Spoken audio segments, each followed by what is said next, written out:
اوس موږ راځو یو بلې مسلې ده. تراویح چې کوم دی دا چونکې رمضان شروع ده، پر تراویح باندې اجرت څه رقم دی؟ دا مسله هم چې کوم د هغه متفق علیه دی چې پر تراویح باندې اجرت اخیستل دا ناجایز دی، دا حرام دی. خو لیکن دلته بعض داسې ملایان شته چې په عقیده کې بدعات ډېر حد ته د بدعاتو دفاع کوي او بریلویان دي، په عقیده کې اکثره د بریلویان دي.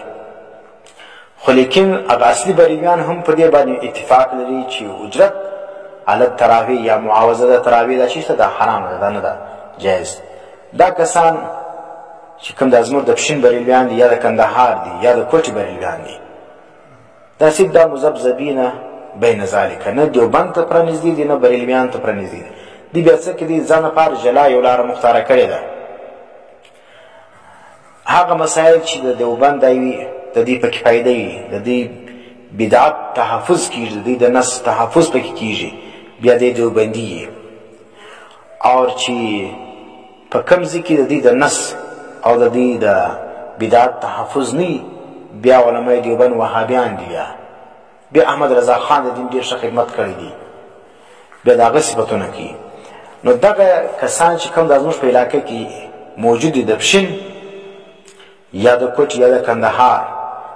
یا د رقم په خیبر پښتونخوا کې چې کوم موجود دي، دا چې نه هم بریلویان دي نه هم دیوبندیان دي، دا څه کې د حالات سره بدلیږي چې څه وخت حالات د دې د بریلویت تخوا دغه وي ورته هغه کې فایده بیا بریلوی بیا میلادونه کې بیا الصلاة والسلام علیک یا رسول الله و یا رسول الله ناری دی یا علی مدد ناری وی بیا یا پیرانی پیر ناری وی اور سنئی دا ګور دا پدا کې دی بیا بریلویان سي. او چې بیا څه وخت بیا د جهاد مسائل اس افغانستان کې تحریک کامیاب شي، دلته بیا د دیوبندیت ناری ځکه د تحریک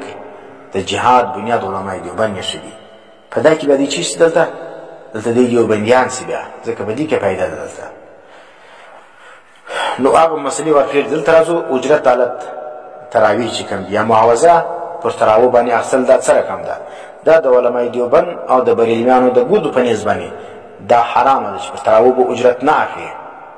ولی دا په هغه ضرورت کې نه دی داخل چې کم ضرورت فقهاو په امامت او په تعلیم القرآن کې ذکر کړی دي. معنی پر تراویح باندې دین موقوف نه دی. تراویح کله حفظ دا ونسی نو پروا نه لري. تراویح چې کوم دی هغه د عالم ترقی دام کیږي، د نور سورتو دام کیږي، شنه سورتونه په کې وایي تراویح چې کوم دی هغه کېدای سي. نو قرآن ختم چې کوم دی په تراویح کې دا لازم نه دی، دا مستحب کار دی. نو اوس چې مستحب کار سلو دین پر هغه باندې موقوف نه دی، ځکه د حافظ د پاره د قاری د پاره پر رمضان شریف کې اجرت علی التراویح دا منع دی، دا حرام دی. اوس اجرت څه معنی چې بقاعده دی راولاړ سي د کلي والا سره دا معاهده وکړي چې زه دا میاشت دې ته تراویح در کومه، ما ته به دونه پیسې راکوي، 10,000 راکوي، 20 راکوي، 10 راکوي، هغه دې معاهده سره وسي. صراحتا دا معاهده سره وکړي دا ته اجرت وایي. یوه میاشت راځمه تراویح در کومه 20,000 راکوي، 10,000 روپۍ وینم دونه به راکوي، دا صراحتا معاهده د دې یا لکه بیع چې خلک کوي. دغه چې کوم دا رقم اجرت پر تراویح باندې دا حرام دی، دا منع دی. لیکن دلته بیا زموږ په علاقو کې چې کوم دی هغه دا رقم معاهده نه کیږي. هر یو بزرګ دی قاري صاحب وایي زه الله د رضا لپاره تراویح کوم، او کلي والا وایي موږ تراویح واورېدل د الله د رضا لپاره. اوس موږ دې قاري صاحب ته هدیه ورکوو، تحفه ورکوو، د شکریه ورکوو، ادا کوو. موږ د سره احسان کوو، د زموږ سره احسان وکړي، تراویح راکړي، او موږ د سره اوس احسان کوو، کپړې دي، ګوټونه دي، خرچه ده، بل شی دي، میټایي د هر څه شي دي هغه ورکوي. د موږ د سره احسان کوو. نو زموږ د پښین بریلویان او د کندهار او د کوټې بریلویان هغه چونکې په دې کې دې فایده ده، یو بدعت چې کوم دی هغه ژوندی کیږي او په دې کې د دې مالی فایده ده. نو ځکه دې څه وایي دا چې کوم دا چې دا احسان دی، دا هدیه ده، دا پروا نه لري. لیکن ټول علما چې ما ورته ویل دیوبندیان دي که د بریلویان د احمد رضا خان په فتوا کې هم دا لیکلي دي چې دا رقم شی چې د قاري په زړه کې موجود وي موږ معاشره کې څه رقم دی قاري صاحب په خوله باندې وایي قاري صاحب په خوله څه وایي زه د الله د رضا دپاره تراویح کوم یو شی نه غواړم لیکن په نیت کې دا شی د موجود وي چې ما ته خامخا یو شی راکوي او کلي والا د هغه وایي چې موږ څه کوو موږ تا ته د دې عوض نه درکوو د دې عوض به تا ته الله درکوي لیکن په زړه کې دا دی چې دی راغلی خامخا یو شی غواړي ورکوو به یې موږ زه سره به ښه کوو کوم نه وکړي سبا مې رنګ بدېږي خلک را باندې خاندي او قاري صاحب هم د هغه رقم دی که چیرې تراویح ورکړې او بیا چې کوم دی د کلي صدقې ولاړې سپېره لاسونه به د کلي خلاف د کوم پروپاګنډې کوي چې داسې به خلاف خلک ولو دا خو ګس کلي نه دی نو بل کال چې بیا دغه کلي ته دی دعوت ورکول شي چې ته راسه په روژ کال دلته شی نه دي میلاو سوی راسه دلته تراویح وکړه نه دا کلي کې نه کوم تراویح دا خاص کلي نه دی دا نو دا رقم صورت کې لکه دا نن چې کوم مروج دی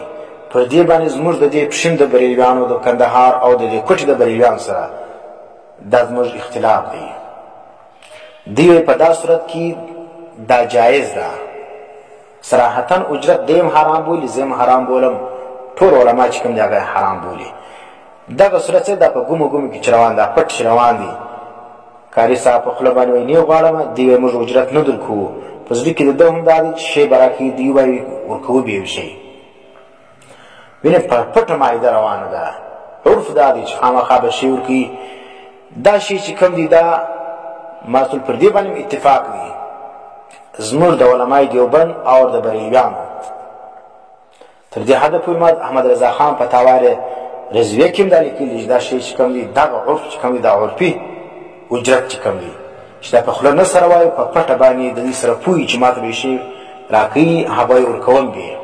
دا رقم په تراوح باندې دغه اجرت چې کوم دی دا زموږ په نیز باندې دا حرام دی دا جایز نه دی بل حدیث کې راځي من قال القرآن يتأکل به الناس څوک چې قرآن وایي او په دې قرآن باندې د خلکو څخه خوراک کوي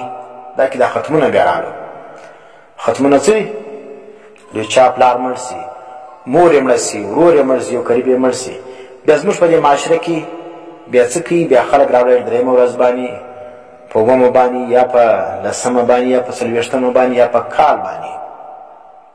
حافظان صاحبان ناجمه کې بیا څه وکړي د هغو دپاره خوراک تیار کړي او حافظان ته وایي تاسو قرآن ووایست پارې په لاس ورکړي یوه پاره دوې پارې څه رقم چې وایي او ګور د خلکو ته هغه کیفیت معلوم دی دا من زه نور بحث نه کوم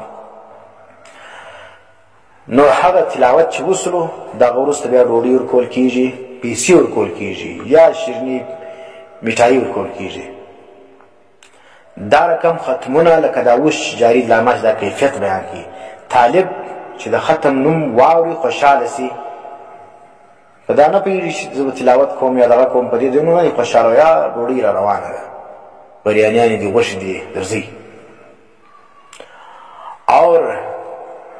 کور والا چې کوم هغه څه کوي هغه بیا دا وایي قرآن به وایي خوراک ورکوم اګر چې په ظاهر دی دا وایي دی تلاوت کوي زه خیرات کوم قاري صاحب و طالب څه وایي وایي زه قرآن وایم دا سبا وربخښمه دی بیا خیرات کوي نه دا اجرت دی دا منع دی په دې کې ثواب نه د مړي ته رسیږي او نه دا خیرات قبلیږي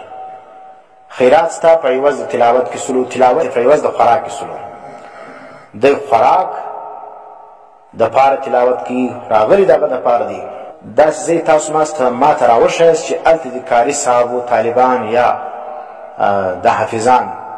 ولاړ سي چې هلته دوی ته شی نه میلاویږي او دوی تلاوت وکړي هر هغه طالب یا قاري دې دپاره ځي چې هلته چې ماته خوراک میلاویږي دا رقم چې د خوراک نیت پکې موجود وي او د تلاوت کې دا تلاوت ثواب نه لري او کور والا چې پیسې ضایع کوي هغه څه کوي دیګونه باندې کوي غوښې راوړي وریځې باندې کوي نیت یې دا زه به خیرات وکړم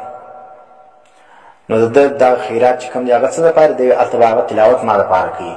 نو تلاوت چې کوم دی هغه خو د کاري نیت وینې فاسد سلو هغه د خوراک دپاره کوي او د ده نیت دا دی چې زما دپاره به تلاوت کوي که تلاوت ټولو نو بیا به زه تاسو دغه درکوم ډوډۍ درکوم د طالبان خو نور مدرسو کې هم دي دغه طالبان خالي ورې میلاویږي دا معلومه خبر ده چې دا رقم ختمونه دا زموږ ټولو علماو لیکلي دي زه د ځان نه وایم دا زموږ ټولو علماو پر دې لیکلي فتاواو په دې باندې ډکې دي چې دا مروجه ختمونه دا چې دا بدعت دي دا صحیح کېږي نه دا ثواب نه لري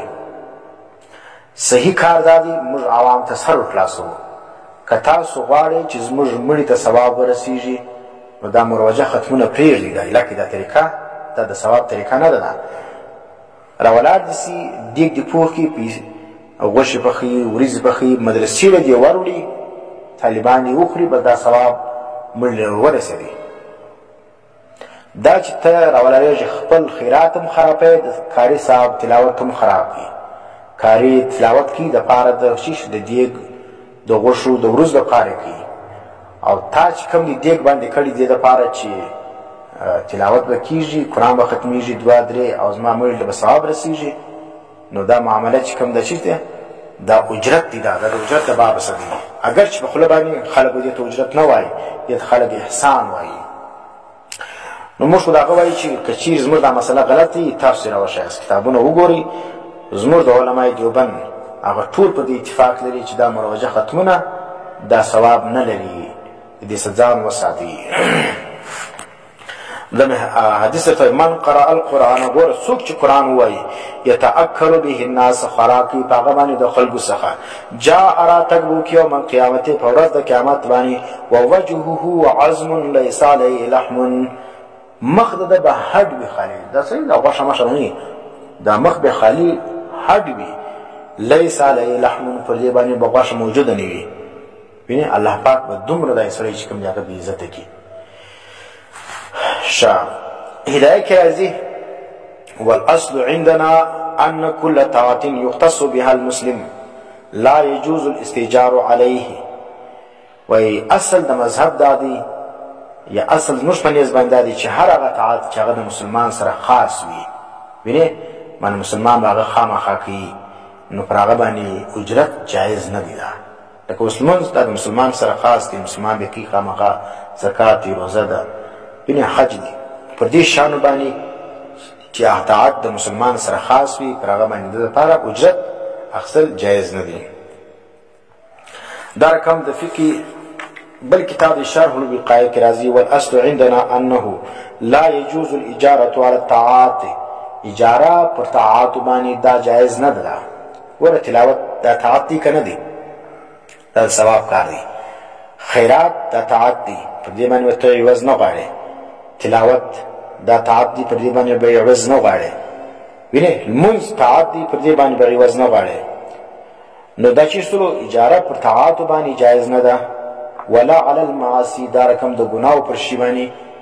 هم اجاره نه دسي د ګناو شي سره تر کوم سړي بدیل وای پیسې ور باندې اخی بل د ګناه کار کی او د خلق څخه پیسې اخی دا چیزی دا جایز نه دی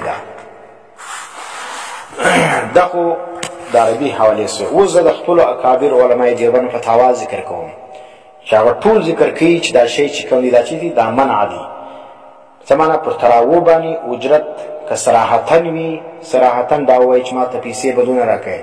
دا خو بل اتفاق حرام دي دا رقم چې په خوله باندې ذکر کوي په نیت کې په نیت باندې صرف وي وینې دا په نیت کې دا دي چې خامخا یو شی راکړي کې نه کیرا بل کال ولا راځي نه وینې کې کاري سار لره په کلی کې یو شی نو سملاو بل کال کبیا د تول چې ورسا کلی کې تراوی ور کبیا دی نو ورځي نو دا چې کوم دا بالکل په باب د اجاره کې داخل دي دا رقم دغه کلی والا چې کوم دی هغه هم د حافظ صاحب خامخا یو شی کوي ولې کې نه کوي ور دی بیا څه کوي حافظ صاحب خبرې پس کوي قاری صاحب خبرې پس کوي او دی چې کوم دی هغه د ځان لپاره د عار بولي د مرشي نه ورکي دغه په وجه اساس ولاړي نو دغه چې غرونو دا شانش فکرالو دا بیا دا ولاړې د اجارې باب لره دا المعروف کالمشروط به باب څخه خصلو نو دا رقم اجرت باندې تراوی کول دا سیکیږي نه دا اوریدل د